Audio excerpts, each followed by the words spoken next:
നമസ്കാരം. വാർത്താമഴയിലേക്ക് എല്ലാ പ്രേക്ഷകർക്കും സ്വാഗതം. ഇന്ന് ഇതുവരെ പുറത്തുവന്ന വാർത്തകളുടെ സമഗ്ര ചിത്രമാണ് ഇനി നമ്മൾ പരിശോധിക്കാൻ പോകുന്നത്. ഏറ്റവും ഒടുവിലായി പുറത്തുവരുന്ന ഒരു വാർത്തയുടെ വിശദാംശങ്ങളിലേക്ക് നമ്മൾ കടക്കുന്നു. ഒമാനിൽ കനത്ത മഴയിലും വെള്ളപ്പൊക്കത്തിലും മലയാളി ഉൾപ്പെടെ 12 പേർ മരിച്ചു. കൊല്ലം സ്വദേശി സുനിൽകുമാർ സദാനന്ദനാണ് മരിച്ച മലയാളി. കാണാതായവർക്കായി തെരച്ചിൽ തുടരുകയാണ്. അരുൺ പാറാട്ട് വിവരങ്ങളുമായി ചേരുന്നുണ്ട്. അരുൺ, എന്താണ് ഇതുമായി ബന്ധപ്പെട്ട് ലഭ്യമാകുന്ന വിവരങ്ങൾ? ഈ കാണാതായവർ എത്ര പേരുണ്ട്? എന്താണ് ഇതുമായി ബന്ധപ്പെട്ട് ലഭിക്കുന്ന ഔദ്യോഗികമായ വിവരങ്ങൾ? അരുൺ പാറാട്ട്. റിജിത്ത്, ന്യൂനമർദ്ദത്തിന്റെ ഭാഗമായി ഒമാനിൽ കനത്ത മഴ തുടരുകയാണ്. വടക്കൻ എമിറേറ്റുകളിലാണ് പ്രധാനമായും മഴ തുടരുന്നത്. ഇന്ന് രാവിലെയാണ് ന്യൂനമർദ്ദത്തെ തുടർന്ന് ഈ ഒരു മഴ ഇവിടെ തുടങ്ങിയത്. വലിയ കാറ്റും അനുഭവപ്പെടുന്നുണ്ട്. ഉച്ചയോടുകൂടി തന്നെ മഴ ശക്തമാകുന്ന സാഹചര്യമായിരുന്നു ഉണ്ടായിരുന്നത്. രാജ്യത്തിന്റെ വിവിധ ഭാഗങ്ങൾ ഇപ്പോൾ കനത്ത മഴയിൽ വെള്ളത്തിൽ മുങ്ങിയ അവസ്ഥയിലാണ്. ഈ കനത്ത മഴയിലും വെള്ളപ്പൊക്കത്തിലും മലയാളി ഉൾപ്പെടെ 12 പേരുടെ മരണമാണ് ഇപ്പോൾ സ്ഥിരീകരിച്ചിരിക്കുന്നത്. കൊല്ലം സ്വദേശി സുനിൽകുമാർ സദാനന്ദനാണ് മരിച്ച മലയാളി. സൗത്ത് ഷർക്കിയിലായിരുന്നു സുനിൽകുമാർ ഉണ്ടായിരുന്നത്. ഇവിടെ മതിൽ ഇടിഞ്ഞു വീണാണ് സുനിൽ മരിച്ചത്. ഈ മരിച്ചതിൽ 9 പേർ വിദ്യാർത്ഥികളാണ് എന്ന വിവരവും ഇപ്പോൾ വരുന്നുണ്ട്. അതോടൊപ്പം തന്നെ 2 സ്വദേശികളുമുണ്ട് എന്ന് ഒമാൻ വാർത്താ ഏജൻസി റിപ്പോർട്ട് ചെയ്യുന്നുണ്ട്. സമതൽ ഷാനിലാണ് ഈ ഒഴുക്കിൽപ്പെട്ട് കാണാതായ 8 പേരിൽ 3 വിദ്യാർത്ഥികളുടെ മൃതദേഹം കണ്ടെത്തിയത്. ഇതിൽ ഒരു കുട്ടി ഉൾപ്പെടെയുള്ള ആളുകൾക്കായി തിരച്ചിൽ ഇപ്പോൾ തുടരുകയാണെന്ന് സിവിൽ ഡിഫൻസ് ആൻഡ് ആംബുലൻസ് വിഭാഗം അറിയിച്ചിട്ടുണ്ട്. ഈ തമൻഷാനിലെ ഒരു സ്കൂൾ കെട്ടിടത്തിലേക്ക് വെള്ളം കയറുകയായിരുന്നു. ഇവിടെയുള്ളവരെ ഇപ്പോൾ ഒഴിപ്പിക്കാനുള്ള ശ്രമങ്ങൾ ഇപ്പോഴും തുടരുകയാണെന്നാണ് നമുക്ക് മനസ്സിലാക്കാൻ സാധിക്കുന്നത്. അതോടൊപ്പം തന്നെ ഈ സ്കൂളിന് മുന്നിൽ പാർക്ക് ചെയ്തിരുന്ന വാഹനങ്ങളുണ്ട്. ഈ വാഹനങ്ങൾ ഒലിച്ചു പോയതായും റോയൽ ഒമാൻ പോലീസ് അറിയിച്ചിട്ടുണ്ട്. എന്തായാലും പലയിടങ്ങളിലും വാദികൾ നിറഞ്ഞു നിൽക്കുന്ന ഒരു സാഹചര്യമാണ്. ഒഴുക്കിൽപ്പെട്ട് നിരവധി പേർ ഇനിയും കാണാതായിട്ടുണ്ട്. ഇവർക്കായുള്ള തിരച്ചിൽ തുടരുകയാണ്. അരുൺ, ഈ രക്ഷാപ്രവർത്തനം നടക്കുന്നത് ഏത് നിലയിലാണ്? കാലാവസ്ഥാ മുന്നറിയിപ്പ് എങ്ങനെയാണ്? ഇനിയും മഴ തുടരും എന്നുള്ള മുന്നറിയിപ്പുണ്ടോ അരുൺ? മഴ തുടരുമെന്ന് തന്നെയാണ് കാലാവസ്ഥാ നിരീക്ഷണ കേന്ദ്രങ്ങൾ ഇപ്പോഴും അറിയിച്ചിരിക്കുന്നത്. ഇവിടെയുള്ള റോഡുകളിലെല്ലാം തന്നെ ഇപ്പോൾ മഴയിൽ വെള്ളം കയറി ഗതാഗത തടസ്സവും നേരിട്ട ഒരു സാഹചര്യമുണ്ട്. ഈ റോയൽ ഒമാൻ പോലീസിന്റെയും സിവിൽ ഡിഫൻസ് ആംബുലൻസ് അതോറിറ്റിയുടെ നേതൃത്വത്തിലാണ് ഇപ്പോൾ രക്ഷാപ്രവർത്തനങ്ങളെല്ലാം തന്നെ ഇവിടെ പുരോഗമിച്ചുകൊണ്ടിരിക്കുന്നത്. ഈ സ്ഥിതിഗതികൾ കൃത്യമായി തന്നെ നിരീക്ഷിച്ചു വരികയാണെന്നാണ് അധികൃതർ ഇപ്പോൾ വ്യക്തമാക്കിയിരിക്കുന്നത്. ഈ അസ്ഥിര കാലാവസ്ഥ തുടരുകയാണ്. ഇതേ തുടർന്ന് മസ്കറ്റിലെ നോർത്ത് അൽ ഷർക്കിയ, അതോടൊപ്പം തന്നെ സൗത്ത് അൽ ഷർക്കിയ, അൽ ദഖ്ലിയ എന്നിവിടങ്ങളിലുള്ള സ്കൂളുകൾക്ക്, പൊതു സ്വകാര്യ സ്കൂളുകൾക്ക് അടക്കം നാളെ അവധിയായിരിക്കുമെന്ന് ഉൾപ്പെടെ വിദ്യാഭ്യാസ മന്ത്രാലയം അറിയിക്കുന്ന ഒരു സാഹചര്യമുണ്ട്. എന്തായാലും അസ്ഥിര കാലാവസ്ഥ തുടരുകയാണ്. ശക്തമായ മഴയും ഇപ്പോൾ പലയിടങ്ങളിൽ തുടരുകയാണ്. കാണാതായവർക്കായുള്ള തിരച്ചിലും ഊർജിതമായി തന്നെ ഒരു ഭാഗത്ത് നടക്കുന്നുണ്ട്. ശരി, അരുൺ പാറാട്ട് വിവരങ്ങൾ നൽകുകയായിരുന്നു. ഒമാനിൽ കനത്ത മഴയിലും വെള്ളപ്പൊക്കത്തിലും മലയാളി ഉൾപ്പെടെ 12 പേർ മരിച്ചു എന്നുള്ള വിവരമാണ് പുറത്തുവരുന്നത്. കൊല്ലം സ്വദേശി സുനിൽകുമാർ സദാനന്ദനാണ് മരിച്ച മലയാളി. ഇനി തെരഞ്ഞെടുപ്പ് വാർത്തകളിലേക്കാണ്. ദേശീയ നേതാക്കൾ കേരളത്തിലേക്ക്. ICL FinCorp 24 ഇലക്ഷൻ സമർപ്പിക്കുന്നത് ICL FinCorp, the intelligent choice. Powered by Asset, responsibly yours. Plaza Premium Gold, the universe's finest ice cream. in association with Durashine Roof and Wall Sheets. ഒരു ടാറ്റ ബ്ലൂ സ്കോപ്പ് സ്റ്റീൽ ഉൽപ്പന്നം. ACCA CMA CA പഠിച്ച് ജയിക്കാനുള്ള ശരിയായ മാർഗം. എലാൻസ് 0% പണിക്കൂലി, 100% സന്തോഷം. അൽ മുക്തദിർ jewellery group, India, UAE.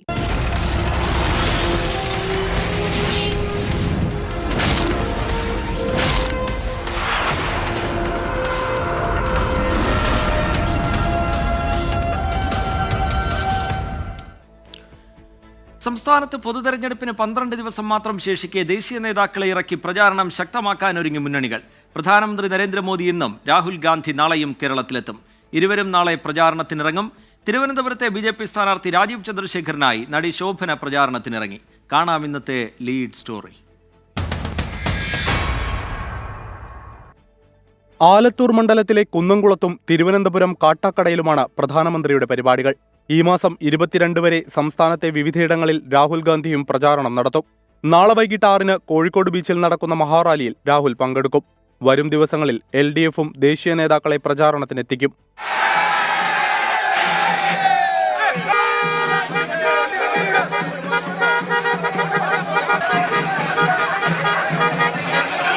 തിരുവനന്തപുരത്തെ NDA സ്ഥാനാർത്ഥി രാജീവ് ചന്ദ്രശേഖറിന്റെ റോഡ് ഷോയിൽ നടി ശോഭന പങ്കെടുത്തു. സജീവ രാഷ്ട്രീയത്തിലേക്കില്ലെന്നും യോഗ്യനായ സ്ഥാനാർത്ഥിയായതുകൊണ്ടാണ് രാജീവ് ചന്ദ്രശേഖറിനു വേണ്ടി പ്രചാരണത്തിനിറങ്ങിയതെന്നും ശോഭന. ഞാൻ മലയാളം മര്യാദയ്ക്ക് സംസാരിച്ചോട്ടെ, പ്രസംഗിക്കാനെല്ലാം. So then anyway, I am just an actor with my own hopes and dreams. ഇത്രയേ ഉള്ളൂ for now. The Kerala story വിവാദം മലപ്പുറത്ത് തെരഞ്ഞെടുപ്പ് പ്രചാരണത്തെ ബാധിച്ചെന്ന് NDA സ്ഥാനാർത്ഥി M. അബ്ദുൾ സലാം. പൗരത്വ ഭേദഗതി മുസ്ലിം വിഭാഗക്കാരായ എല്ലാവരെയും ബോധ്യപ്പെടുത്താൻ കഴിഞ്ഞിട്ടില്ലെന്നും അബ്ദുൾ സലാം പറഞ്ഞു. ഞാൻ കണ്ടിട്ടില്ല സ്റ്റോറി, കേട്ടിട്ടേ ഉള്ളൂ. എനിക്ക് CAA പറ്റി നല്ല ക്ലാരിറ്റി ഉണ്ട്. ആ ക്ലാരിറ്റി ഉള്ളതുകൊണ്ട് ഞാൻ മീഡിയയിൽ പല പ്രാവശ്യം ഞാൻ എക്സ്പ്ലെയിൻ ചെയ്ത് കൊടുത്തിട്ടുണ്ട്. എന്നോട് നേരിട്ട് ചോദിച്ചാൽ മുസ്ലിങ്ങളോടും ഞാൻ പറഞ്ഞു കൊടുത്തിട്ടുണ്ട്. അവർക്ക് മനസ്സിലായിട്ടുമുണ്ട്. MM ഹസന്റെ പിതൃനിന്ന പരാമർശത്തിന് മറുപടിയുമായി അനിൽ K. ആന്റണിയും രംഗത്തെത്തി. ഇവരുടെയൊക്കെ സംസ്കാരം എന്താണെന്ന് നിങ്ങൾക്കൊക്കെ വളരെ വ്യക്തമായിട്ട് അറിയാമല്ലോ. അതുപോലെ അത് കാരണം ഞാൻ ആ ലെവലിലേക്ക് ഞാൻ പോകുന്നില്ല. പക്ഷേ ഈ കാലഹരണപ്പെട്ടെന്നൊക്കെ പറഞ്ഞ് MM ഹസനെ പോലെയുള്ളവരെ തന്നെയാണ് ഉദ്ദേശിച്ചത്. MM ഹസനൊക്കെ ഇന്ന് 80 വയസ്സായിട്ടും അദ്ദേഹം ഇന്നും ആക്ടിംഗ് പ്രസിഡന്റാണ്. പിതാവിനെതിരെ പറഞ്ഞു മടുത്തപ്പോൾ അനിൽ മറ്റുള്ളവർക്ക് നേരെ തിരിയുകയാണെന്ന് MM ഹസൻ പ്രതികരിച്ചു. വിവിധ ബ്യൂറോകൾക്കൊപ്പം ന്യൂസ് ഡെസ്ക് 24. അനിൽ K. ആന്റണിയോട് കൂടുതലൊന്നും പറയാനില്ലെന്ന UDF convenor MM Hasan. Anil K. Antony മറുപടി അർഹിക്കുന്നില്ല. സ്വന്തം പിതാവിനെതിരെ പറഞ്ഞു മടുത്തപ്പോൾ മറ്റുള്ളവർക്ക് നേരെ തിരിഞ്ഞിരിക്കുകയാണെന്നും വിമർശനം. അദ്ദേഹം പറഞ്ഞ മറുപടിക്ക് ഞാൻ മറുപടി പറയാൻ ആഗ്രഹിക്കുന്നില്ല, അതിന് മറുപടി അർഹിക്കുന്നില്ല. അതൊക്കെ നമുക്ക് വേറൊരവസരത്തിൽ ചോദിച്ചാൽ ആളുകളുടെ പ്രായവും ഏജ് പിന്നെ ഡേറ്റ് ഓഫ് ബർത്ത് വെച്ച് നിങ്ങളുമായിട്ടൊരു സംവാദത്തിന് ഞാൻ തയ്യാറാണ്. സ്വന്തം അപ്പനെതിരായി പറഞ്ഞ് മതിയായപ്പോ പിന്നെ ബാക്കിയുള്ളവരെ കുറിച്ച് പറയുന്നു, അത്രയേ ഉള്ളൂ. ഞാൻ പറഞ്ഞല്ലോ, പിതർനിന്ദ ഇന്നലെ പറഞ്ഞതിലെല്ലാം ഉണ്ട്. കാണിച്ചൊരു പുത്രനെ കുറിച്ച് അവിടുത്തെ വോട്ടർമാർ വിലയിരുത്തും. ഒരു രാജ്യം ഒരു തെരഞ്ഞെടുപ്പും ഏക സിവിൽ കോഡും നടപ്പിലാക്കുമെന്ന് BJPയുടെ പ്രകടന പത്രിക. അന്താരാഷ്ട്ര രാമായണോത്സവം, 2036 ഒളിമ്പിക് സാധ്യതയത്വം, 6G ഇന്റർനെറ്റ് സേവനമടക്കമുള്ള വാഗ്ദാനങ്ങളുമുണ്ട്. മോദിയുടെ ഗ്യാരണ്ടി എന്ന പേരിലാണ് പ്രകടന പത്രിക പുറത്തിറക്കിയത്. സൗജന്യ റേഷൻ, ആയുഷ്മാൻ ഭാരത്, മുദ്രാ പദ്ധതി എന്നിവ വിപുലീകരിക്കുമെന്നും പ്രകടന പത്രികയിൽ പറയുന്നു. BJP നൽകിയ എല്ലാ വാഗ്ദാനങ്ങളും നടപ്പാക്കിയെന്ന ആമുഖത്തോടെയാണ് പ്രകടന പത്രിക പുറത്തിറക്കിയത്. കേന്ദ്ര സർക്കാരിന്റെ വിവിധ ക്ഷേമ പദ്ധതികളുടെ ഗുണഭോക്താക്കളുടെ പ്രതിനിധികൾക്ക് പ്രകടന പത്രികയുടെ പതിപ്പ് പ്രധാനമന്ത്രി കൈമാറി.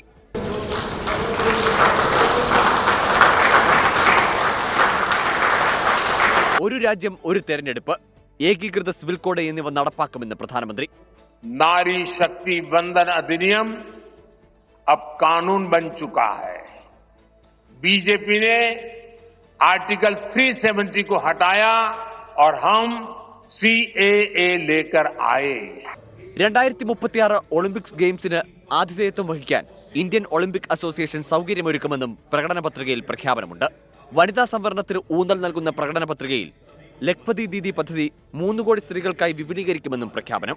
മെട്രോ റെയിൽ ശൃംഖലയുടെ വിപുലീകരണം, അഴിമതിക്കാർക്കെതിരെ കർശന നടപടികൾ, കൂടുതൽ വന്ദേ ഭാരത് ട്രെയിനുകൾ, ബുള്ളറ്റ് ട്രെയിൻ, 6G സാങ്കേതികവിദ്യ തുടങ്ങി നിരവധി വാഗ്ദാനങ്ങൾ. आपने देखा है कि पिछले 10 साल में भ्रष्टाचार पर भाजपा सरकार ने कितनी बड़ी कड़ी कार्रवाई की है. भ्रष्टाचार गरीब का हक छीनता है. മുദ്രാ ലോൺ തുക 10 ലക്ഷത്തിൽ നിന്ന് 20 ലക്ഷം രൂപയാക്കും. പ്രധാനമന്ത്രി ആവാസ് യോജന വഴി 3 കോടി വീടുകൾ നിർമ്മിക്കും. 70 വയസ്സിന് മുകളിലുള്ളവരെയും ട്രാൻസ്ജെൻഡേഴ്സിനെയും ആയുഷ്മാൻ ഭാരത് പദ്ധതിയിൽ ഉൾപ്പെടുത്തും. വാതക പൈപ്പ് ലൈൻ എല്ലാ വീടുകളിലും എത്തിക്കും തുടങ്ങിയ വാഗ്ദാനങ്ങളും പ്രകടന പത്രികയിലുണ്ട്. സൗജന്യ റേഷൻ അടുത്ത 5 വർഷം കൂടി തുടരും. പെട്രോളിയം ഉൽപ്പന്നങ്ങളുടെ നികുതി കുറയ്ക്കുമെന്നും പ്രകടന പത്രിക വാഗ്ദാനം ചെയ്യുന്നു. പാവപ്പെട്ടവർക്കുള്ള റേഷൻ 5 വർഷം കൂടി തുടരും എന്ന് പ്രഖ്യാപിച്ചു തുടങ്ങിയ പ്രധാനമന്ത്രി ഏകീകൃത സിവിൽ കോഡ് നടപ്പാക്കും എന്ന പ്രഖ്യാപനത്തിലാണ് തന്റെ പ്രസംഗം അവസാനിപ്പിച്ചത്. പ്രധാനമന്ത്രിയെ തന്നെ പ്രകടന പത്രിക പുറത്തിറക്കാൻ നിയോഗിച്ചതിലൂടെ BJPയുടെ ലക്ഷ്യം വ്യക്തമാണ്. ജിജീന്ദ്രനൊപ്പം ബൽറാം നെടുങ്ങാടി, 24 ഡൽഹി. പശ്ചിമേഷ്യയിൽ വീണ്ടും യുദ്ധഭീതി.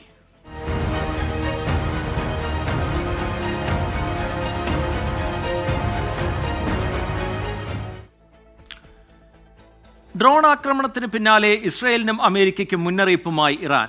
പ്രത്യാക്രമണത്തിന് മുതിർന്നാൽ വലിയ വില നൽകേണ്ടി വരും എന്നാണ് മുന്നറിയിപ്പ്. ഇന്നലത്തെ ആക്രമണം ലക്ഷ്യം കണ്ടെന്ന് ഇറാൻ അവകാശപ്പെട്ടു. എന്നാൽ ഇറാന്റെ മുഴുവൻ ഡ്രോണുകളും പ്രതിരോധിക്കാനായി എന്നാണ് ഇസ്രയേലിന്റെ അവകാശവാദം. ദമാസ്കസിലെ ഇറാൻ കോൺസുലേറ്റിന് നേരെയുണ്ടായ ഇസ്രയേൽ ആക്രമണത്തിന് തിരിച്ചടിയായാണ് ഇറാന്റെ ആക്രമണം. 300 ഡ്രോണുകളും 10 ഖൈബാർ ബാലിസ്റ്റിക് മിസൈലുകളും പ്രയോഗിച്ചു. പ്രത്യാക്രമണത്തിന് ശ്രമിച്ചാൽ വലിയ പ്രത്യാഘാതമുണ്ടാകുമെന്ന് ഇറാൻ ഇസ്രയേലിനും അമേരിക്കയ്ക്കും മുന്നറിയിപ്പ് നൽകി. തിരിച്ചടിക്കുമെന്ന് വ്യക്തമാക്കിയ ഇസ്രയേൽ ഇറാനുമേൽ ഉപരോധം ശക്തമാക്കണമെന്ന് യൂറോപ്യൻ രാജ്യങ്ങളോട് ആവശ്യപ്പെട്ടു. ആക്രമണത്തിന് പിന്നാലെ അടച്ച വ്യോമപാതകൾ ഇസ്രയേൽ, ജോർദാൻ, ഇറാഖ്, ലെബനൻ എന്നീ രാജ്യങ്ങൾ തുറന്നു. ഇസ്രയേലിന് നേരെ ആക്രമണമുണ്ടായതിന് പിന്നാലെ ഇറാൻ നഗരങ്ങളിൽ ആഹ്ലാദ പ്രകടനങ്ങൾ നടന്നു. പ്രശ്നം പരിഹരിക്കാൻ വിവിധ രാജ്യങ്ങളുടെ ഇടപെടൽ തുടരുകയാണ്. തുർക്കി വിദേശകാര്യമന്ത്രി ഇറാൻ പ്രതിനിധിയുമായി ചർച്ച നടത്തി. സംഘർഷ സാഹചര്യം ചർച്ച ചെയ്യാൻ UN രക്ഷാസമിതി അടിയന്തര യോഗം വിളിച്ചു. ഇരു രാജ്യങ്ങളും സംഘർഷത്തിൽ നിന്ന് വിട്ടുനിൽക്കണമെന്ന് UN secretary general Antonio Guterres ആവശ്യപ്പെട്ടു. ഇസ്രയേലിന് പൂർണ്ണ പിന്തുണ നൽകുമെന്ന് അമേരിക്ക വ്യക്തമാക്കി. എന്നാൽ സംഘർഷത്തിൽ നേരിട്ട് പങ്കാളിയാവില്ലെന്നും ബൈഡൻ അറിയിച്ചു. International desk 24. ഇറാൻ പിടിച്ചെടുത്ത ചരക്ക് കപ്പലിലെ മലയാളി ജീവനക്കാരൻ ധനേഷ് കുടുംബവുമായി ഫോണിൽ സംസാരിച്ചു. സുരക്ഷിതനാണെന്ന് ധനേഷ് അറിയിച്ചതായി പിതാവ് വിശ്വനാഥൻ പറഞ്ഞു. ധനേഷ് ഉൾപ്പെടെ 3 മലയാളികളാണ് കപ്പലിലുള്ളത്. ഇവരുടെ സുരക്ഷ ഉറപ്പാക്കണമെന്നാവശ്യപ്പെട്ട് മുഖ്യമന്ത്രി കേന്ദ്ര വിദേശകാര്യമന്ത്രിക്ക് കത്തയച്ചു. ഇറാൻ റവല്യൂഷണറി ഗാർഡ് പിടിച്ചെടുത്ത കപ്പലിലുള്ള മലയാളികളുടെ കുടുംബങ്ങൾക്ക് ആശ്വാസം നൽകുന്നതാണ് വയനാട് പാൽവെളിച്ചം സ്വദേശി ധനേഷിന്റെ ഫോൺ കോൾ. അല്പസമയം മാത്രം നീണ്ടുനിന്ന ഫോൺ കോളിൽ സുരക്ഷിതനാണെന്ന് ധനേഷ് പറഞ്ഞെന്ന് പിതാവ് വിശ്വനാഥൻ 24നോട്. ഇങ്ങോട്ട് ഒരു അല്പം മുമ്പ് ധനേഷ് വിളിച്ചിരുന്നു അമ്മയുടെ ഫോണിലേക്ക്. അപ്പോൾ ഞാൻ സേഫാണ്, മോനാണ് വിളിക്കുന്നത്, സേഫാന്ന് പറഞ്ഞു. അത് പറയുമ്പോൾ തന്നെ ഫോൺ കട്ടാക്കുകയും ചെയ്തു. കോഴിക്കോട് വെള്ളിപ്പറമ്പ് സ്വദേശി തേലംപറമ്പത്ത് ശ്യാംനാഥ്, പാലക്കാട് വടശ്ശേരി സ്വദേശി സുമേഷ് എന്നിവരാണ് ബന്ദികളായ മറ്റു മലയാളികൾ. 10 വർഷമായി MSC കമ്പനിയിൽ ജോലി ചെയ്യുന്ന ശ്യാംനാഥ് കഴിഞ്ഞ സെപ്റ്റംബറിലാണ് അവധി കഴിഞ്ഞ് തിരിച്ചുപോയത്. സുമേഷിന്റെ കുടുംബവും മകൻ തിരികെ എത്തുന്നത് കാത്തിരിക്കുകയാണ്. മലയാളികൾ അടക്കമുള്ള മുഴുവൻ ഇന്ത്യക്കാരുടെയും മോചനത്തിനായി ശ്രമം തുടരുകയാണെന്ന് വിദേശകാര്യ മന്ത്രാലയം അറിയിച്ചു. 24 കോഴിക്കോട്. കാനഡയിൽ ഇന്ത്യക്കാരനായ വിദ്യാർത്ഥി വെടിയേറ്റ് മരിച്ചു. ഹരിയാനയിൽ നിന്നുള്ള 24 വയസ്സുകാരനാണ് കൊല്ലപ്പെട്ടത്. തുടർച്ചയായി ആക്രമണങ്ങൾ ഉണ്ടാകുന്നതിൽ ആശങ്കയിലാണ് ഇന്ത്യൻ സമൂഹം. അമേരിക്കയിൽ നിന്ന് മധു കൊട്ടാരക്കര തയ്യാറാക്കിയ റിപ്പോർട്ടിലേക്ക്. കാനഡയിലെ വാൻകൂവറിലെ സൺസെറ്റ് പരിസരത്ത് 24-കാരനായ ഇന്ത്യൻ വിദ്യാർത്ഥി ചിരാഗ് ആൻഡലിനെ ഔഡി കാറിനുള്ളിൽ വെടിയേറ്റ് മരിച്ച നിലയിലാണ് കണ്ടെത്തിയത്. ഏപ്രിൽ 12 രാത്രി 11 മണിയോടെ വെടിയൊച്ചയുടെ ശബ്ദം കേട്ട് സമീപവാസികൾ പോലീസിനെ ഈ സ്ഥലത്തേക്ക് വിളിച്ചു വരുത്തുകയായിരുന്നു. കേസിൽ ഇതുവരെയും ആരെയും അറസ്റ്റ് ചെയ്തിട്ടില്ലെന്നും അന്വേഷണം പുരോഗമിച്ചുകൊണ്ടിരിക്കുകയാണെന്നുമാണ് പോലീസ് അറിയിച്ചിരിക്കുന്നത്. 2022 സെപ്റ്റംബറിൽ വാൻകൂവറിലേക്ക് താമസം മാറ്റിയ ചിരാഗ് കാനഡ വെസ്റ്റ് യൂണിവേഴ്സിറ്റിയിൽ നിന്ന് അടുത്ത കാലത്താണ് MBA പൂർത്തിയാക്കിയത്. വർക്ക് പെർമിറ്റും ലഭിച്ചിരുന്നു. എല്ലാ ദിവസവും ചിരാഗുമായി താൻ സംസാരിക്കാറുണ്ടായിരുന്നുവെന്ന് അദ്ദേഹത്തിന്റെ സഹോദരൻ റോമിത് ആൻഡിൽ മാധ്യമങ്ങളോട് സംസാരിക്കവേ പറഞ്ഞു. സംഭവ ദിവസവും ചിരാഗിനോട് താൻ സംസാരിച്ചുവെന്നും ആള് വളരെ സന്തോഷവാനായിരുന്നുവെന്നുമാണ് റോമിത് പറയുന്നത്. US-ൽ ഈ 3 മാസത്തിനിടെ 11 ഇന്ത്യൻ വിദ്യാർത്ഥികൾ പല കാരണങ്ങളാൽ മരിച്ചതിന്റെ ഞെട്ടൽ മാറും മുമ്പാണ് കാനഡയിൽ നിന്ന് ഈ മരണവാർത്ത കൂടി എത്തുന്നത്. വാർത്താമഴയിലേക്ക് വീണ്ടും ഇടവേളയ്ക്ക് മുമ്പ് സൂചിപ്പിച്ച വാർത്തയുടെ വിശദാംശങ്ങളിലേക്കാണ് നമ്മൾ കടക്കുന്നത്. ഡൽഹി, പഞ്ചാബ്, ഉത്തർപ്രദേശ് എന്നിവിടങ്ങളിലെ 10 ലോക്സഭാ മണ്ഡലങ്ങളിൽ കൂടി സ്ഥാനാർത്ഥികളെ പ്രഖ്യാപിച്ചിരിക്കുന്നു കോൺഗ്രസ്. നോർത്ത് ഈസ്റ്റ് ഡൽഹിയിൽ കനയ്യ കുമാർ മത്സരിക്കും. ബൽറാം നെടുങ്ങാടി ചേരുന്നുണ്ട് വിവരങ്ങളുമായി. ഡൽഹിയിൽ നിന്ന് ബൽറാം, കോൺഗ്രസിന്റെ പട്ടിക എങ്ങനെ ബൽറാം? റീജിത്ത്, കോൺഗ്രസ് ഏറ്റവും ഒടുവിൽ പ്രഖ്യാപിച്ച സ്ഥാനാർത്ഥി പട്ടികയിൽ 10 മണ്ഡലങ്ങളിലെ സ്ഥാനാർത്ഥികളുടെ പേരുകളാണ് ഉള്ളത്. അതിൽ ഡൽഹിയിലെ മുഴുവൻ സ്ഥാനാർത്ഥികളെയും ഈ പട്ടികയിൽ ഉൾപ്പെടുത്തിയിരിക്കുന്നു. ഡൽഹിയിൽ ഇന്ത്യ സഖ്യത്തിലെ സീറ്റ് ധാരണയനുസരിച്ച് 3 സീറ്റുകളിലാണ് കോൺഗ്രസ് മത്സരിക്കുക. അതിൽ ഏറ്റവും സുപ്രധാനമായ കാര്യം എന്നുള്ളത് ജവഹർലാൽ നെഹ്റു സർവകലാശാല മുൻ വിദ്യാർത്ഥി യൂണിയൻ പ്രസിഡന്റ് കനയ്യകുമാർ കോൺഗ്രസ് സ്ഥാനാർത്ഥിയായി ഡൽഹിയിൽ മത്സരിക്കുന്നു എന്നുള്ളതാണ്. നോർത്ത് ഈസ്റ്റ് ഡൽഹി മണ്ഡലത്തിലാണ് കനയ്യകുമാർ മത്സരിക്കുന്നത്. അദ്ദേഹം കഴിഞ്ഞ ലോക്സഭാ തിരഞ്ഞെടുപ്പിൽ CPIയുടെ സ്ഥാനാർത്ഥിയായി ബീഹാറിലെ ബേഗുസരായി മണ്ഡലത്തിൽ മത്സരിച്ചിരുന്നു. കനത്ത മത്സരം ഉണ്ടായിരുന്നെങ്കിൽ പോലും അവിടെ പ്രതിപക്ഷ സഖ്യം പാർട്ടികൾ തമ്മിൽ ധാരണ ഇല്ലാത്തതിനെ തുടർന്ന് വലിയ ഭൂരിപക്ഷത്തിനാണ് പരാജയപ്പെട്ടത്. ഇത്തവണ ബീഹാറിലെ ബേഗുസരായ് സീറ്റ് കനയ്യകുമാറിന് വേണ്ടി കോൺഗ്രസ് ആവശ്യപ്പെട്ടിരുന്നെങ്കിലും അവസാന ഘട്ടം വരെ ആ ചർച്ചകൾ നീണ്ടു. ആ സീറ്റ് പരമ്പരാഗതമായി CPIയുടെ ശക്തി കേന്ദ്രമായ സീറ്റ് വിട്ടു നൽകാൻ CPI തയ്യാറായില്ല. RJDയും CPIക്ക് അനുകൂലമായ തീരുമാനമാണ് എടുത്തത്. തുടർന്നാണ് കനയ്യകുമാറിനെ ഡൽഹിയിൽ മത്സരിപ്പിക്കാൻ തീരുമാനിച്ചത്. ഡൽഹിയിൽ ന്യൂനപക്ഷ വോട്ടുകൾ നിർണായകമായ നോർത്ത് ഈസ്റ്റ് ഡൽഹി മണ്ഡലത്തിലാണ് കനയ്യകുമാർ മത്സരിക്കുന്നത്. ഒപ്പം തന്നെ ഡൽഹിയിലെ ദളിത് നേതാവ് ഉദിത് രാജും ഇത്തവണ മത്സരിക്കുന്നുണ്ട്. നോർത്ത് വെസ്റ്റ് ഡൽഹി മണ്ഡലത്തിലാണ് ഉദിത് രാജ് സ്ഥാനാർത്ഥിയാകുക. ചാന്ദിനി ചൌക്ക് മണ്ഡലത്തിൽ JP അഗർവാളാണ് കോൺഗ്രസിന്റെ സ്ഥാനാർത്ഥി. ഇതുകൂടാതെ പഞ്ചാബിലെ 6 സീറ്റുകളിലേക്കുള്ള സ്ഥാനാർത്ഥികളെയും കോൺഗ്രസ് പ്രഖ്യാപിച്ചിരിക്കുകയാണ്. ഉത്തർപ്രദേശിലെ അലഹബാദ് സീറ്റിലെ സ്ഥാനാർത്ഥിയെയും കോൺഗ്രസ് പ്രഖ്യാപിച്ചിരിക്കുന്നു. ഇതുവരെ 278 സീറ്റുകളിലെ സ്ഥാനാർത്ഥികളെയാണ് കോൺഗ്രസ് പ്രഖ്യാപിച്ചിരിക്കുന്നത്. ശരി, 10 സീറ്റുകളിൽ കൂടി സ്ഥാനാർത്ഥി പ്രഖ്യാപനം നടത്തുന്നു കോൺഗ്രസ്. നോർത്ത് ഈസ്റ്റ് ഡൽഹിയിൽ കനയ്യകുമാർ മത്സരിക്കും. പാലക്കാട് തേങ്കുറിശ്ശി തെക്കേക്കരയിൽ കിണർ വൃത്തിയാക്കുന്നതിനിടെ മണ്ണിടിഞ്ഞു വീണ് തൊഴിലാളിക്ക് ദാരുണാന്ത്യം. തെക്കേക്കര സ്വദേശി സുരേഷാണ് മരിച്ചത്. കിണറിൽ അകപ്പെട്ട സുരേഷിനെ 4 മണിക്കൂറിലധികം കഴിഞ്ഞാണ് പുറത്തെത്തിക്കാനായത്. പഞ്ചായത്ത് കിണർ വൃത്തിയാക്കാനിറങ്ങിയ മറ്റ് 4 പേർ വടത്തിൽ പിടിച്ച് രക്ഷപ്പെട്ടു. ഇന്ന് രാവിലെ 12:30 അപകടമുണ്ടായത്. പഞ്ചായത്ത് കിണർ വൃത്തിയാക്കാൻ ക്ലബ് അംഗങ്ങൾ കൂട്ടത്തോടെ രംഗത്തെത്തി. 4 പേർ വീതമാണ് ഒരേ സമയം കിണറിലിറങ്ങിയത്. കിണർ തിട്ട ഇടിയുന്നത് കണ്ട് വടത്തിൽ പിടിച്ച് ഉള്ളിലുണ്ടായിരുന്നവർ രക്ഷപ്പെട്ടപ്പോൾ കിണറിന് മുകളിൽ നിൽക്കുകയായിരുന്ന സുരേഷ് കിണറിലേക്ക് വീണു. ശരീരത്തിൽ കല്ല് പതിച്ചതോടെയാണ് എഴുന്നേൽക്കാനാകാത്ത വിധം കിണറിൽ അകപ്പെട്ടു പോയത്. ഈ കിണറിനകത്ത് ഈ പായലും മറ്റ് ഇതുകളൊക്കെ പിടിച്ചിട്ട് വേസ്റ്റൊക്കെ കിടന്നിട്ടുണ്ടായിരുന്നു. അപ്പോൾ അതൊക്കെ ക്ലീൻ ചെയ്യാൻ വേണ്ടിയിട്ട് ഇറങ്ങിയതാണ് ഞങ്ങൾ.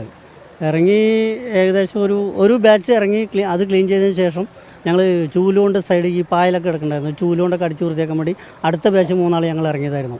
അപ്പോൾ ഈ അകപ്പെട്ട പുള്ളി മുകളിൽ നിൽക്കുമായിരുന്നു, കിണറ്റിന് മുകളിൽ നിൽക്കുമായിരുന്നു. ആ ഭാഗം മൊത്തം ഇടിഞ്ഞ് തള്ളി ഒന്നായി വീഴാനുണ്ടായത്. ഫയർഫോഴ്സും പോലീസും JCB ഉപയോഗിച്ച് നടത്തിയ തിരച്ചിലിൽ 4 മണിക്കൂർ കഴിഞ്ഞാണ് സുരേഷിനെ പുറത്തെത്തിക്കാനായത്. പാലക്കാട് ജില്ലാ ആശുപത്രിയിൽ എത്തിച്ചെങ്കിലും ജീവൻ രക്ഷിക്കാനായില്ല. JCBന്റെ ഉപയോഗത്തോടുകൂടെ നമുക്ക് അവരുടെ സഹായത്തോടെ നമുക്ക് എടുക്കാൻ പറ്റിയത്. വെള്ളം അതിൽ കൂടുതൽ ഉറവുള്ള കാരണം തന്നെ മോട്ടറും മറ്റുള്ള ഫയർഫോഴ്സിനും എല്ലാവരുടെയും സഹായത്തോടെ എടുത്തു. വിഷുദിന ആഘോഷങ്ങൾക്കിടെയാണ് നാടിന് നൊമ്പരമായി യുവാവിന്റെ ദാരുണാന്ത്യം. 24 പാലക്കാട്. സൗദിയിലെ ജയിലിൽ നിന്ന് മോചിതനാകുന്ന കോഴിക്കോട് സ്വദേശി അബ്ദുൾ റഹീമിന് വീട് നിർമ്മിച്ചു നൽകുമെന്ന് വ്യവസായി MA Yusuf Ali. 24 chief editor R Sreekandan നായർക്ക് നൽകിയ അഭിമുഖത്തിലാണ് പ്രഖ്യാപനം. യമനിൽ വധശിക്ഷയ്ക്ക് വിധിക്കപ്പെട്ട് ജയിലിൽ കഴിയുന്ന നിമിഷപ്രിയയെ മോചിപ്പിക്കാൻ ശ്രമം തുടരുകയാണെന്നും MA യൂസഫ് അലി പറഞ്ഞു. അഭിമുഖത്തിന്റെ പൂർണ്ണരൂപം നാളെ രാവിലെ 8:45 24 സംപ്രേഷണം ചെയ്യും.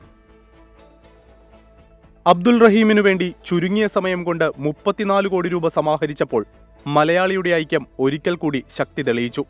നടപടിക്രമങ്ങൾ പൂർത്തിയാക്കി തിരിച്ചെത്തുന്ന അബ്ദുൾ റഹീമിന് വീടൊരുക്കുമെന്ന് വ്യവസായി MA യൂസഫ് അലി. അദ്ദേഹത്തിന് ഒരു വീട് ഞാൻ വെച്ചു കൊടുക്കാം. കാരണം എന്താണെന്ന് വെച്ചിട്ടുണ്ടെങ്കിൽ 18 കൊല്ലമായിട്ട് ജയിലുണ്ടായിരുന്ന ആളല്ലേ. അപ്പൊ ഇനി ജീവിതം ബുദ്ധിമുട്ടുണ്ടാവുമ്പോൾ അതിനുവേണ്ടി അദ്ദേഹത്തിന് ഫർദർ കാര്യങ്ങൾക്ക് വേണ്ടി ഞാൻ ഒരു വീട് വെച്ചു കൊടുക്കാം. വിഷയത്തിൽ 24ന്റെ ഇടപെടലിന് പ്രത്യേക അഭിനന്ദനം. 24 ഞാൻ പ്രത്യേകം നന്ദി. നിങ്ങൾ വെറും രാഷ്ട്രീയവും തല്ലും തകരാറും കൊലയും മാത്രമല്ല ഇങ്ങനത്തെ നല്ല കാര്യങ്ങളും ചെയ്തു എന്നുള്ളതിൽ എനിക്ക് വളരെയധികം സന്തോഷമുണ്ട്. പ്രത്യേകിച്ച് SQയോട് പേഴ്സണലായിട്ട് you are A very dear friend of mine. Personally ഞാൻ അതിൽ താങ്ക്ഫുൾ ആണ്. യമനിൽ വധശിക്ഷയ്ക്ക് വിധിക്കപ്പെട്ട് ജയിലിൽ കഴിയുന്ന നിമിഷപ്രിയയെ മോചിപ്പിക്കാനാകുമെന്നാണ് പ്രതീക്ഷയെന്നും MA യൂസഫ് അലി പറഞ്ഞു.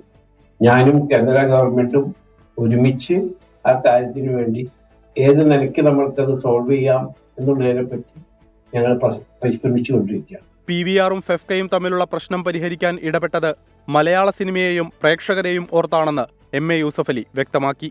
PVR ഉടമയുമായുള്ള സൗഹൃദം ഗുണം ചെയ്തു. 1 മണിക്കൂറിനകം പ്രശ്നം പരിഹരിച്ചെന്നും MA യൂസഫ് അലി. ഞാൻ പറഞ്ഞ എന്റെ ഒരു റിക്വസ്റ്റ് ആണ്, എന്ത് പ്രശ്നം ഉണ്ടെങ്കിലും we will consider it later or we will discuss later. 1 മണിക്കൂർ കഴിഞ്ഞപ്പോ പുള്ളി എന്നെ വിളിച്ചിട്ട് പറഞ്ഞു ആപിച്ചു ബോലാ ഹൈ ഓ ഹംനെ കർ ദിയാ. അഭിമുഖത്തിന്റെ പൂർണ്ണരൂപം നാളെ രാവിലെ 8:45 24 സംപ്രേഷണം ചെയ്യും. News desk 24. മലയാളികളുടെ കാരുണ്യപ്രവാഹത്താൽ സൗദി ജയിലിൽ നിന്ന് കോഴിക്കോട് ഫറൂഖ് സ്വദേശി അബ്ദുൾ റഹീം തിരികെ ജീവിതത്തിലേക്ക് മടങ്ങുകയാണ്. ഇതിനിടെ യമനിലെ ജയിലിൽ കഴിയുന്ന നിമിഷപ്രിയയെക്കുറിച്ച് ചിലരെങ്കിലും അന്വേഷിച്ചിട്ടുണ്ടാകും. നിമിഷപ്രിയയുടെ മോചനത്തിനായി യമനിലേക്ക് പോകാനുള്ള തയ്യാറെടുപ്പിലാണ് അമ്മ പ്രേമകുമാരി. മോചനദ്രവ്യം നൽകി നിമിഷയെ നാട്ടിലേക്ക് എത്തിക്കുന്നതിനുള്ള സാധ്യതകൾ തേടുകയാണ് സേവ് നിമിഷപ്രിയ ആക്ഷൻ കൗൺസിൽ. അടുത്ത ആഴ്ചയോടെ നിമിഷപ്രിയയുടെ മാതാവ് പ്രേമകുമാരി യമനിലേക്ക് തിരിക്കും. സനയിലെത്തി നിമിഷയെ കണ്ട ശേഷം കൊല്ലപ്പെട്ട തലാലിന്റെ കുടുംബത്തെ സന്ദർശിച്ച് മാപ്പപേക്ഷിക്കും. മോചനദ്രവ്യം സ്വീകരിച്ച് നിമിഷയെ കൊലക്കയറിൽ നിന്നും മോചിപ്പിക്കാൻ അപേക്ഷിക്കാനാണ് യാത്ര. 2016 മുതൽ യമനിലേക്ക് ഇന്ത്യൻ പൗരന്മാർക്ക് യാത്രാനുമതിയില്ല. എന്നാൽ save Nimisha Priya action council Delhi ഹൈക്കോടതിയിൽ നടത്തിയ നിയമ പോരാട്ടത്തിനൊടുവിലാണ് നിമിഷപ്രിയയുടെ മാതാവ് പ്രേമകുമാരിക്ക് യമനിലേക്ക് പോകാൻ അനുമതി ലഭിച്ചത്. 12 വർഷമായി മകളെ കണ്ടിട്ടില്ലെന്നും നിമിഷപ്രിയയുടെ മോചനത്തിനായി സഹായിക്കണമെന്നും പ്രേമകുമാരി 24-നോട് പറഞ്ഞു. നിങ്ങളെല്ലാവരും ആഗ്രഹിക്കുന്ന പോലെ തന്നെ എനിക്കൊരു നോക്ക് ആ രാജ്യത്ത് കാലുകുത്താനായിട്ട് ഒരു അനുഗ്രഹം കിട്ടണമെന്ന് ഞാൻ ദൈവത്തോട് യാചിക്കുകയാണ്. എങ്ങനെയാ പറയണമെന്നും എന്താ പറയണമെന്നും എനിക്കറിയാൻ പാടില്ല. എന്റെ മകളുടെ മോചനത്തിന് വേണ്ടി ഈ രാജ്യത്തെ എല്ലാ മനുഷ്യരും ഒരുമിച്ച് ചേർന്ന് അവളെ രക്ഷിച്ചു നൽകണമേ എന്ന് ഞാൻ അപേക്ഷിക്കുകയാണ്. 2020-ലാണ് യമൻ പൗരനെ കൊലപ്പെടുത്തിയെന്നാരോപിച്ച് സനയിലെ വിചാരണ കോടതി നിമിഷപ്രിയയ്ക്ക് വധശിക്ഷ വിധിക്കുന്നത്. ഭരണകൂടവും ഹൂതി വിമതരും തമ്മിലുള്ള ആഭ്യന്തര സംഘർഷം ശക്തമായതിനെ തുടർന്ന് നിമിഷപ്രിയയ്ക്ക് വേണ്ട നിയമസഹായങ്ങൾ ലഭിച്ചിരുന്നില്ല. നിമിഷപ്രിയയുടെ മോചനത്തിനുള്ള ശ്രമങ്ങൾ ലോകമെമ്പാടും മലയാളികൾ തുടർന്നു. വ്യവസായി MA യൂസഫ് അലി നേരിട്ടിറങ്ങി. ലോക കേരള സഭാ അംഗങ്ങളുടെ നേതൃത്വത്തിൽ രൂപീകരിക്കപ്പെട്ട സേവ് നിമിഷപ്രിയ ആക്ഷൻ കൗൺസിൽ ഇടപെട്ട് യമൻ കോടതിയിൽ അപ്പീൽ നൽകി. അപ്പീൽ തള്ളി വധശിക്ഷ ശരിവച്ചപ്പോഴും വിചാരണ കോടതി വിധി മോചനദ്രവ്യമെന്ന സാധ്യത തുറന്നു നൽകി. ഈ സാധ്യത ഉപയോഗപ്പെടുത്താനുള്ള പരിശ്രമത്തിലാണ് നിമിഷപ്രിയ ആക്ഷൻ കൗൺസിൽ. 24 കൊച്ചി. വാർത്താമഴയിലേക്ക് വീണ്ടും. തൃശൂർ പൂരം നടത്തിപ്പ് പ്രതിസന്ധിയിൽ ഇടപെടുന്നു മുഖ്യമന്ത്രി പിണറായി വിജയൻ. ആന എഴുന്നള്ളിപ്പ് പ്രതിസന്ധി മറികടക്കാൻ നാളെ തന്നെ ഹൈക്കോടതിയെ സമീപിക്കാൻ നിർദ്ദേശം നൽകി. മുഖ്യമന്ത്രിയുമായി വനംമന്ത്രി നടത്തിയ കൂടിക്കാഴ്ചയിൽ കോടതി നിലപാട് പ്രതിസന്ധിക്ക് കാരണമാകാൻ സാധ്യതയുണ്ടെന്നും നിയമപരമായ ഇടപെടൽ ഉടൻ നടത്താനുമാണ് ധാരണയായത്. തൃശൂർ പൂരത്തിലെ ആന എഴുന്നള്ളിപ്പിന് ഹൈക്കോടതി നിർദ്ദേശങ്ങൾ പ്രതിസന്ധിയാകുമെന്ന സർക്കാർ വിലയിരുത്തലിന്റെ അടിസ്ഥാനത്തിലാണ് മുഖ്യമന്ത്രിയുടെ ഇടപെടൽ. വനമന്ത്രി AK ശശീന്ദ്രനെ മുഖ്യമന്ത്രി പിണറായിയിലെ വസതിയിലേക്ക് വിളിപ്പിച്ച് വിഷയം വിശദമായി ചർച്ച ചെയ്ത് നിർദ്ദേശം നൽകുകയായിരുന്നു. നിലവിൽ വനം വകുപ്പ് ചീഫ് വൈൽഡ് ലൈഫ് വാർഡൻ ഹൈക്കോടതിയിൽ നൽകിയ സത്യവാങ്മൂലം പൂരം നടത്തിപ്പിലെ ആനവിന്യാസത്തിന് തടസ്സമാകും. അതുകൊണ്ട് നാളെ തന്നെ ഹൈക്കോടതിയെ സമീപിക്കാനാണ് മുഖ്യമന്ത്രിയുടെ നിർദ്ദേശം. ഇക്കാര്യത്തിൽ AG DGP തലത്തിൽ കൂടിയാലോചനകൾ ആരംഭിച്ചതായാണ് വിവരം. മുഖ്യമന്ത്രിയുമായുള്ള കൂടിക്കാഴ്ചയിൽ നാളെ തന്നെ ഹൈക്കോടതിയിൽ സർക്കാർ ഹർജി നൽകാൻ തീരുമാനിച്ചതായി വനമന്ത്രി AK ശശീന്ദ്രൻ 24-നോട് പ്രതികരിച്ചു. തൃശ്ശൂർ പൂരം സംബന്ധിച്ച ആശങ്കയുള്ള പശ്ചാത്തലത്തിലാണ് മുഖ്യമന്ത്രിയെ കാണാൻ പോയത്. അദ്ദേഹത്തിന്റെ ഉപദേശങ്ങൾ സ്വീകരിക്കാൻ പോയതാണ്. അപ്പോൾ തൃശ്ശൂർ പൂരത്തിന് അതിന്റെ പുലിമക്ക് ദോഷം തരുന്ന ഒരു നിലപാടും സർക്കാരിന്റെ ഭാഗത്തുനിന്നുണ്ടാകാൻ പാടില്ല. അതിനാവശ്യമായ നടപടികൾ കോടതി മുഖാന്തരം നേടിയെടുക്കാൻ ശ്രമിക്കണമെന്ന് അദ്ദേഹം നിർദ്ദേശിച്ചു. വനം വകുപ്പ് തലപ്പത്തു നിന്നും സർക്കാർ അറിയാതെയാണ് സത്യവാങ്മൂലം ഹൈക്കോടതിയിൽ നൽകിയതെന്നാണ് വിവരം. ഇക്കാര്യത്തിൽ സർക്കാർ ഉന്നതതലത്തിൽ അന്വേഷണം നടത്താൻ സാധ്യതയുണ്ട്. ഏതായാലും ഇപ്പോൾ പൂരം പ്രതിസന്ധി മറികടക്കലാണ് സർക്കാരിന്റെ പ്രധാന അജണ്ട. പൂരം മുൻ വർഷത്തിലേതുപോലെ നടത്താൻ നടപടി സ്വീകരിക്കണമെന്നതാണ് വനം ദേവസ്വം മന്ത്രിമാർക്ക് മുഖ്യമന്ത്രി നൽകിയ നിർദ്ദേശം. പ്രത്യേകിച്ച് പൂരം പ്രതിസന്ധി തെരഞ്ഞെടുപ്പ് വേളയിൽ വലിയ രാഷ്ട്രീയ വിവാദമാകുമെന്നുകൂടി സർക്കാർ കണക്ക് കൂട്ടുന്നുണ്ട്. അതുകൊണ്ട് തന്നെയാണ് വിഷയത്തിൽ മുഖ്യമന്ത്രി നേരിട്ട് ഇടപെട്ടത്. ദീപക് ധർമ്മടം, 24 കോഴിക്കോട്. വിഷു ആഘോഷിച്ച് മലയാളി. തെളിയുന്നു മാനത്തോരോട്ടുരുളിയതിൽ തെളിയുന്ന സ്മരണകൾ കണിവട്ടമാ.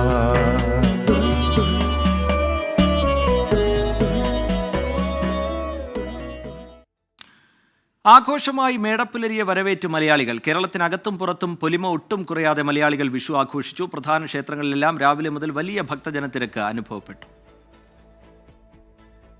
വിഷുദിനത്തിൽ സംസ്ഥാനത്തെ ചെറുതും വലുതുമായ ക്ഷേത്രങ്ങളിൽ വലിയ ഭക്തജനത്തിരക്കാണ് അനുഭവപ്പെട്ടത്.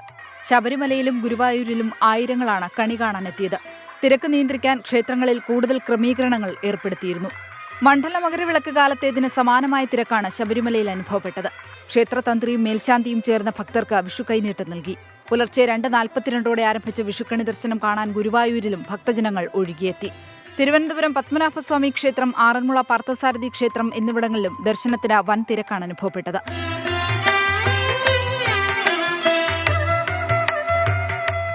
മറുനാട്ടിലും മലയാളികൾ വിഷു ആഘോഷമാക്കി. ദില്ലി ഉത്തര ഗുരുവായൂരപ്പൻ ക്ഷേത്രത്തിലും മുംബൈയിൽ ഡോംബിവാലിയിലുള്ള പൊന്നു ഗുരുവായൂരപ്പൻ ക്ഷേത്രത്തിലും പ്രത്യേക പൂജകൾ നടന്നു. വിഷുവിന് സമാനമായ തമിഴ് പുത്താണ്ടും ഇന്നായതിനാൽ പുലർച്ചെ 4 മണി മുതൽ വൻ തിരക്കാണ് ചെന്നൈയിലെ ക്ഷേത്രങ്ങളിൽ ഉണ്ടായിരുന്നത്.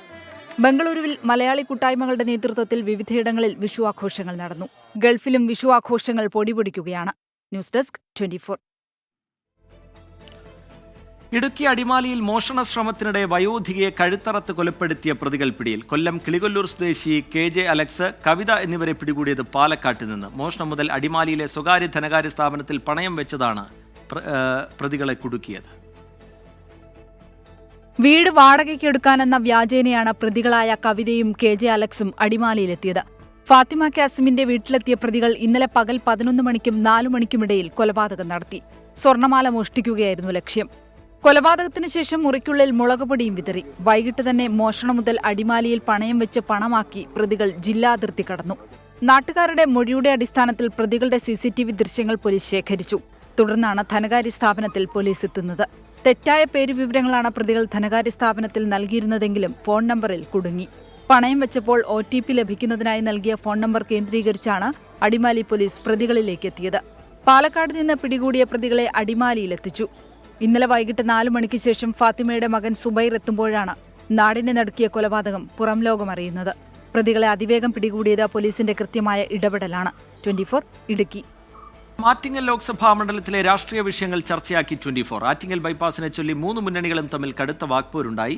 24ന്റെ ജനകീയ ചർച്ചാവേദിയായ ഇവിടെ രാഷ്ട്രീയം പറയാം ആറ്റിങ്ങലിലെ വിവിധ വിഷയങ്ങളിലെ ആരോപണ പ്രത്യാരോപണങ്ങളുടെ വേദിയായി.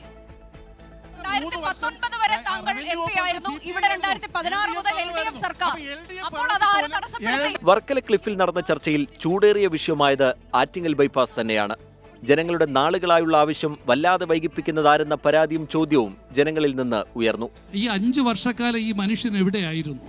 ഞങ്ങൾ ആരും കണ്ടിട്ടില്ല. 2 രൂപ സെസ് കൊടുത്തതിന്റെ കാരണം പറഞ്ഞത് ഇവിടെ സാധാരണക്കാരന് ക്ഷേമ പെൻഷൻ കൊടുക്കാനാണ്. താൻ MP ആയിരുന്ന കാലത്താണ് ആറ്റിങ്ങൽ ബൈപ്പാസിന് വേണ്ടി ഇടപെട്ടതെന്ന് നിതിൻ ഗഡ്കരിയുടെ കത്ത് ചൂണ്ടിക്കാണിച്ച് LDFനെ പ്രതിനിധീകരിച്ചെത്തിയ A സമ്പത്ത്. ഇത് സംബന്ധിച്ച് ശ്രീ നിതിൻ ഗഡ്കരി കത്തയക്കുകയാണെങ്കിൽ അന്നെന്തായാലും എനിക്കാണല്ലോ കത്തയക്കുക. ഇവിടെ ഈ കേരളത്തിന്റെ തെക്കേറ്റം മുതൽ വടക്കേറ്റം വരെ ഇത്തരത്തിൽ പുതിയ നാഷണൽ ഹൈവേ 66 നിർമ്മിക്കുന്നതിന് കിഫ്ബിയിൽ നിന്ന് 5480 കോടി രൂപ കൊടുക്കേണ്ടി വന്നത് ഇന്ത്യയിൽ ഒരേ ഒരു സംസ്ഥാനത്തിന് മാത്രമാണ്. ആറ്റിങ്ങൽ ബൈപ്പാസേ ഇല്ല എന്ന് പറഞ്ഞവർ അടൂർ പ്രകാശ് MP ആയതിനു ശേഷം അത് തിരുത്തിയതിൽ സന്തോഷമെന്ന് UDFനെ പ്രതിനിധീകരിച്ചെത്തിയ KS ശബരിനാഥൻ. LDF ഭരണത്തിൽ ശ്രീ സമ്പത്തിന് 2016 മുതൽ 19 വരെ ചെയ്യാൻ കഴിയാത്ത കാര്യം ശ്രീ അടൂർ പ്രകാശ് ഇവരുടെ സർക്കാർ ചെയ്തു. ദേശീയപാത വികസനം കശ്മീർ മുതൽ കന്യാകുമാരി വരെ നടക്കുന്നുവെന്ന് BJPയെ പ്രതിനിധീകരിച്ചെത്തിയ M ബാലമുരളി. അഴിമതിരഹിതമായ പദ്ധതികളും നമ്മുടെ നാട്ടിൽ നടപ്പിലാക്കിക്കൊണ്ട് വികസന വിപ്ലവം ഭാരതത്തിൽ കൊണ്ടുവന്ന വ്യക്തിയാണ് മോഡി. ആറ്റിങ്ങൽ MP അടൂർ പ്രകാശിനെ മണ്ഡലത്തിൽ കാണാനില്ലെന്ന് LDF പ്രവർത്തകരുടെ പരാതി. തൊഴിൽ ക്ഷാമം കേന്ദ്രത്തിന്റെ പ്രശ്നമെന്നും സംസ്ഥാനത്തിന്റെ ഭരണവീഴ്ചയാണെന്നും ആരോപണങ്ങൾ ഉയർന്നു. കോവിഡ് കാലത്ത് ഫലപ്രദമായി ഇടപെട്ടെന്ന അവകാശവാദം 3 മുന്നണികളും ഉന്നയിച്ചു. പെട്രോൾ വില വർധനയും ക്ഷേമ പെൻഷൻ മുടക്കവും പ്രവാസി പുനരധിവാസ പാക്കേജും ഉൾപ്പെടെ നിരവധി വിഷയങ്ങൾ 1 മണിക്കൂർ നീണ്ട ചർച്ചയിൽ ഉയർന്നു. 24 സീനിയർ ന്യൂസ് എഡിറ്റർ അനുജ രാജേഷാണ് ചർച്ച നയിച്ചത്. 24 തിരുവനന്തപുരം. വാർത്താമഴ പൂർത്തിയാവുകയാണ്. ഇനി ന്യൂസ് സൂപ്പർ ഫാസ്റ്റ് കാണാം. പ്രേക്ഷകർക്കൊപ്പം ഗോകുൽ രവി എത്തും. നമസ്കാരം.